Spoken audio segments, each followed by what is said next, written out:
Hello everyone, एक बार फिर से आप सभी का स्वागत है आपके अपने YouTube channel legal advice with Tinku पर। तो आज हम इस वीडियो में बात करेंगे यूपी बार काउंसिल के बारे में और जानेंगे कि यूपी बार काउंसिल में एडवोकेट रजिस्ट्रेशन की लेटेस्ट फीस अपडेट क्या है।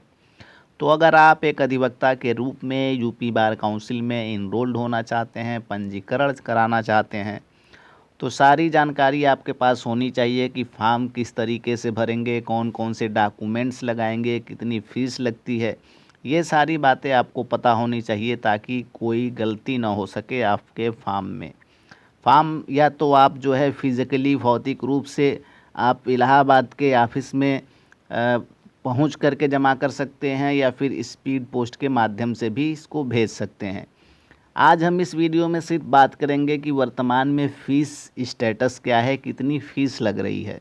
अगर आप फॉर्म के बारे में जानना चाहते हैं, किस तरीके से भरना है, कौन कौन से डॉक्यूमेंट्स लगाना है, तो इस पे ऑलरेडी मैं कई वीडियोज़ बना चुका हूँ, उसको आप जा कर के देख सकते हैं, समझ सकते हैं। इसके अलावा इससे संबंधित अगर आपको कोई और जानकारी चाहिए तो कमेंट बॉक्स में लिख भी सकते हैं। तो इस वीडियो में बात करेंगे रजिस्ट्रेशन फ़ीस के बारे में। तो सबसे पहले एक बार फिर से आप सभी से रिक्वेस्ट है, अगर चैनल पे फर्स्ट टाइम विज़िट कर रहे हैं तो चैनल को सब्सक्राइब कर लीजिए, बेल आइकन को प्रेस कर लीजिए ताकि जो भी वीडियो मैं अपलोड करूं उसकी लेटेस्ट नोटिफिकेशन आपको मिलती रहे। और साथ ही साथ अगर वीडियो आपको पसंद आ रहे हैं तो वीडियो पे लाइक करिए, कमेंट करिए, वीडियो के साथ साथ चैनल को अधिक से अधिक शेयर करिए।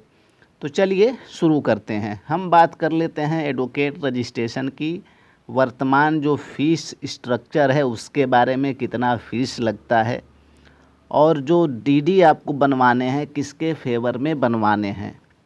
और साथ ही साथ एक बात और आपको पता होगा कि तत्काल रजिस्ट्रेशन की प्रक्रिया भी यूपी बार काउंसिल में शुरू है।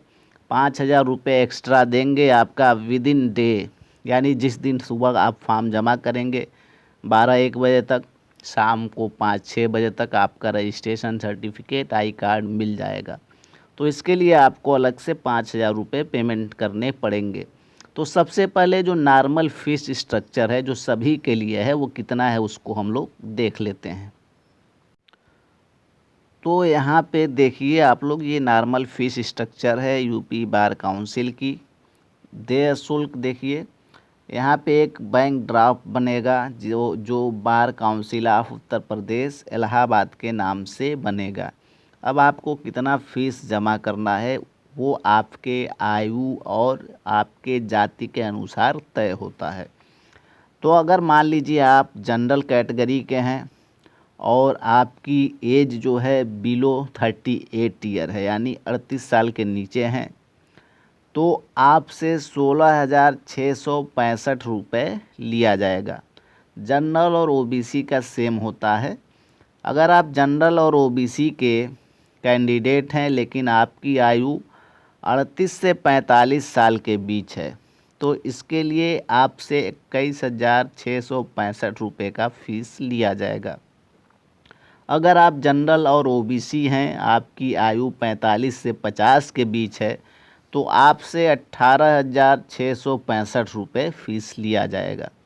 अगर आप जनरल और ओबीसी हैं और 50 के ऊपर हैं, रिटायर्ड हैं, एक्स एम्प्लाई हैं, चाहे गवर्नमेंट के हैं, चाहे पीएसयूज़ के हैं, चाहे प्राइवेट के हैं, तो इस संबंध में आपसे 28,665 रुपये फ़ीस लिया जाएगा। अब हम बात कर लेते हैं एससी एसटी कम्युनिटी से बिलोंग करने वाले कैंडिडेट्स के बारे में। अगर आप एससी एसटी से आते हैं, आपकी एज बिलो 38 ईयर यानी 38 साल से नीचे है, तब आपसे 13,540 रुपये लिया जाएगा। अगर आप एससी एसटी से हैं, आपकी एज 38 से 45 के बीच है तो आपसे 18,540 रुपये लिया जाएगा। अगर आप एससी एसटी कम्युनिटी से हैं और आपकी एज 45 से 50 के बीच है तो आपसे 15,540 रुपये लिया जाएगा।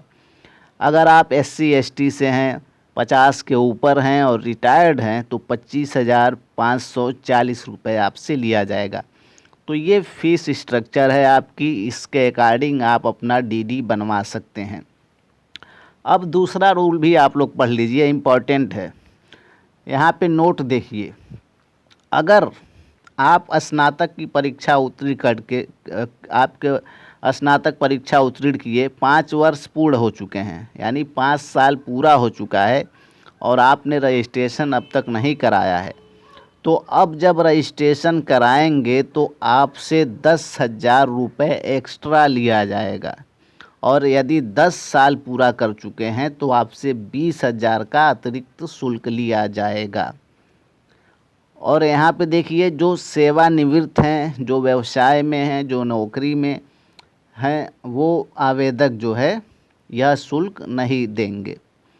यानी कि अगर आपने एलएलबी 2010 में किया, 2015 तक आपने रजिस्ट्रेशन नहीं कराया है, तो अब आपसे 5 साल का एक्स्ट्रा शुल्क लिया जाएगा और वो 10,000 रुपये है।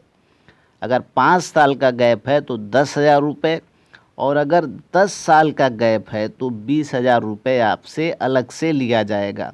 तो ये तो नॉर्मल फ़ीस मैंने आपको बता दिया, लेकिन दूसरा ये भी यहाँ पे देखना होगा आपको कि आप एलएलबी कब किए हैं। अगर एलएलबी करने के 5 साल बाद आप रजिस्ट्रेशन करा रहे हैं तो 10,000 रुपये अलग से देंगे। अगर या फिर एलएलबी करने के 10 साल बाद अपना रजिस्ट्रेशन करा रहे हैं तो 20,000 रुपये उसके लिए अलग से आपको देना होगा। अब नेक्स्ट हम बात कर लेते हैं, एक तत्काल रजिस्ट्रेशन की सुविधा भी आपको उपलब्ध कराई गई है। तो इसके लिए सेम फॉर्म ऐसे ही आपको भरना है, जो प्रोसेस है, फ़ीस भी ऐसे ही आपको पेड करनी है।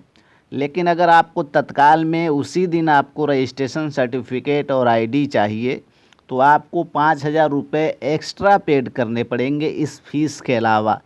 तब आपको उसी दिन, जिस दिन आप फॉर्म जमा करेंगे, उसी दिन शाम को आपको सर्टिफिकेट और कार्ड दे दिया जाएगा।